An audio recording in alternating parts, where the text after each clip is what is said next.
Les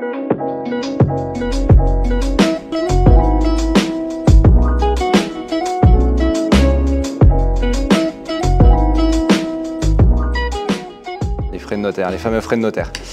En fait, les frais de notaire, il y a beaucoup d'incompréhension. Il y a beaucoup d'inconnus, on pense que le notaire s'en met plein les poches, que tout va pour le notaire qui part en vacances et s'achète une Porsche avec. Les frais de notaire, en fait, déjà, nous, on n'aime pas ce terme.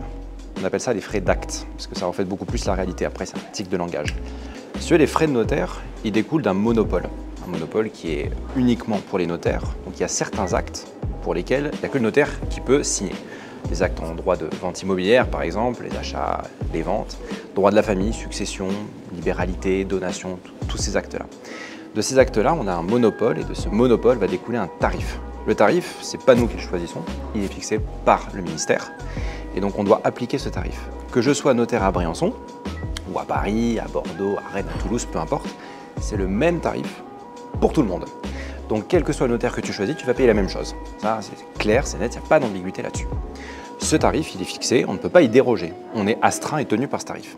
Je vais te donner un exemple concret pour bien visualiser le truc. Tu as un achat de 200 000 €. Tu achètes un petit appart sympa, il coûte 200 000 €. Tes frais ils vont être de 15 100 €. Donc tu as 200 000 à financer pour l'achat et tu as 15 100 à financer pour les fameux frais. Sur tes 15 100 €, ce n'est pas le notaire qui prend la totalité et qui va partir en vacances avec. J'aimerais bien, mais ça ne fonctionne évidemment pas comme ça. Notre profession, elle est très réglementée parce qu'on est collecteur d'impôts. Dans ces 15 100 €, tu as plus de 12 000 € d'impôts. Plus de 12 000 sur 15 100. Ce qui fait que nous, ce qu'on perçoit réellement, c'est 2 500 €. C'est toujours à peu près 1%, un tout petit peu plus, 1,1, 1,2 du prix de vente. Donc sur 200 000, on perçoit 2 500. Le reste, ce sont des impôts. Ça va au département où le bien se situe, département des Hautes-Alpes, à la commune où le bien se situe, commune des Hautes-Alpes, donc commune de Briançon, et l'État. Les 2 500 €, c'est quoi? La sécurité juridique de ton acte, puisqu'on va engager notre responsabilité. Quand on va le signer, c'est ce qu'on appelle un acte authentique. On va l'authentifier, tout ce qui est dedans fait foi et authentique. Donc on engage notre responsabilité, c'est le prix de notre responsabilité.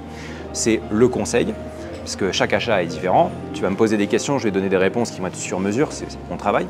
C'est comme pour aller voir un médecin, il va te faire une analyse pour toi. C'est aussi un temps qu'on va passer à instruire le dossier, la rédaction, l'instruction, la préparation. Bref, c'est notre rémunération, c'est 2 500 € sur 200 000. Et le reste, c'est de l'impôt qu'on collecte.